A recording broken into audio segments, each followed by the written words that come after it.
तो स्टूडेंट्स अब आए, मतलब पिछले दिन जो बताया गया आप लोगों को कि किस तरह से हम लोग बेसिक्स तौर पर जो बचपन से आप लोगों को 7 में 6 में या 8 में माध्यमिक बहुलक सिखाया गया होगा, तो उसको हम लोग पिछले दिन कंप्लीट किए थे। ठीक है, वीडियो ज़्यादा लंबा ना हो इसलिए हम लोग छोटा छोटा वीडियो बनाते हैं।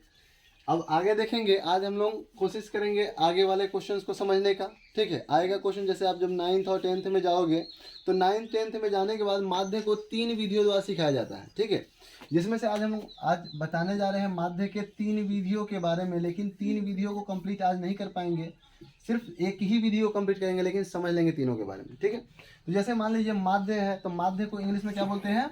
मीन बोलते हैं। अब मीन का जो फर्स्ट तरीका है उसको हम लोग हिंदी में बोलते हैं प्रत्यक्ष विधि। प्रत्यक्ष विधि, जिसको हम लोग डायरेक्ट विधि के नाम से भी जानते हैं, डायरेक्ट मेथड। ठीक है, डायरेक्ट मेथड। उसी तरह से दूसरा विधि होता है, दूसरा क्या नाम है? काल्पित माध्य विधि। काल्पित माध्य विधि। ठीक है, जिसको इंग्लिश में क्या बोलते हैं? Step derivation, assumed mean method. Assumed mean method. उसका तीसरा विधि का क्या नाम है? पग विचलन विधि। विचलन विधि, जिसे क्या कहा जाता है? Step derivation.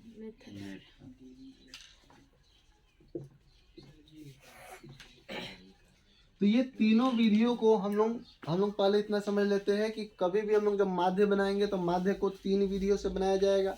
एग्जाम में आपका जो हेल्प मिलेगा, इसमें ध्यान दीजिएगा कि तीनों में से कोई एक विधि की आपको एग्जाम में लिख दी जाएगी कि इस विधि से आप लोग बनाइए। ठीक है, तो आपको तीनों विधि अगर नहीं आते रहेगा तो उसमें बहुत काफ़ी प्रॉब्लम हो जाएगा, क्योंकि एग्जाम में आपको नंबर तभी देगा जब आप उसके कहा अनुसार, मतलब प्रश्न के अनुसार आप बनाते हैं। प्रश्न के अनुसार नहीं बनाओगे तो आंसर नहीं मिलेगा।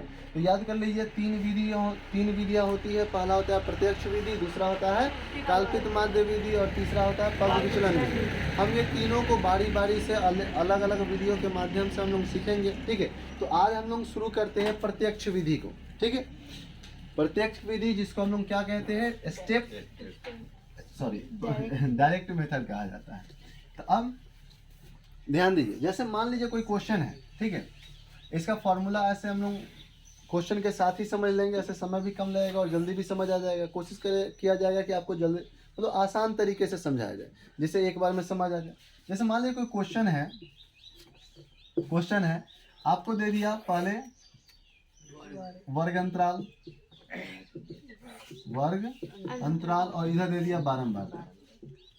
वर्ग अंतराल को क्या कहा जाता है? तो क्लास इंटरवल। इंग्लिश मीडियम वाले बच्चे भी थोड़ा ध्यान दीजिएगा, उसको भी प्रॉब्लम होता होगा हिंदी समझने में।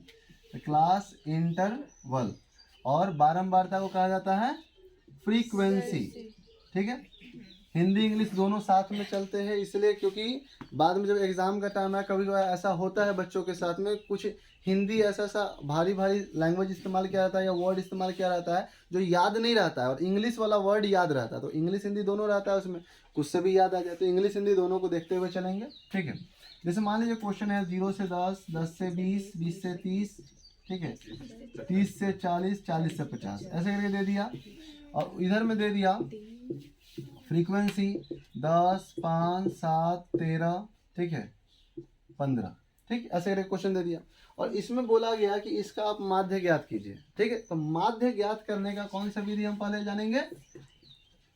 प्रत्यक्ष विधि। प्रत्यक्ष विधि जिसे हम लोग क्या कहते हैं?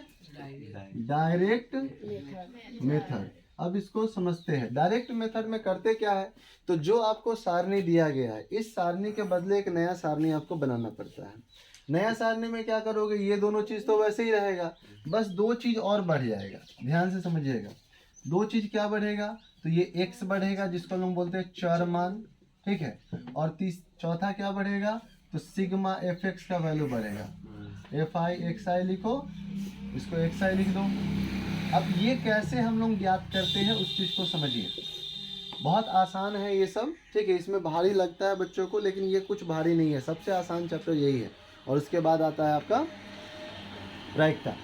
इसे अगर x का वैल्यू आपको निकालना है, यहाँ पर जब भी चर मान ज्ञात करना हो तो आप ध्यान दीजिए उसके क्लास इंटरवल पर, मतलब निम्नतम मान और उच्चतम मान पर, ठीक है। ये दोनों को हम लोग जोड़ देते हैं, न्यूनतम मान और उच्चतम मान को जोड़ देते हैं और उसका आधा करने के बाद में हमारा x आता है। जैसे 10 और 0 को जोड़ेंगे तो 10 आएगा, 10 का आधा क्या हो जाएगा 5। 10 और 20 का जोड़ेंगे तो क्या आएगा 30, 30 का आधा क्या हो जाएगा 15। वैसे 30 20 50 के आधा 40 30 70 के आधा, वैसे 50 40 90 90 के आधा 45। इस तरह से आ गया।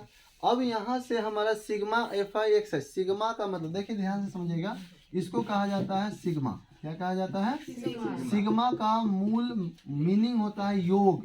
सिग्मा का मतलब क्या होता है योग, जोड़। जहां भी जोड़ किया हुआ रहेगा ना तो सिग्मा कुछ दे के नाम नंबर दे देगा, ठीक है। यानी कि समझिए जैसे सिग्मा लग गया समझिए वहां का योग है वो, ठीक है।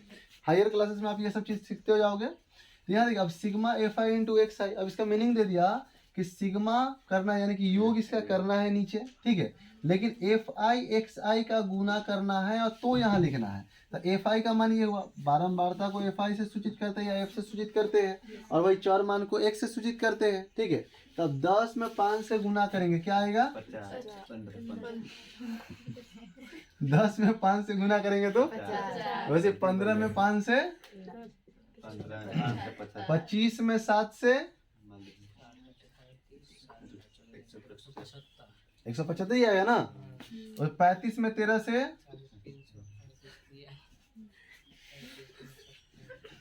सही है, गुना देखते जाना, ठीक है। वैसे 45 में 15 से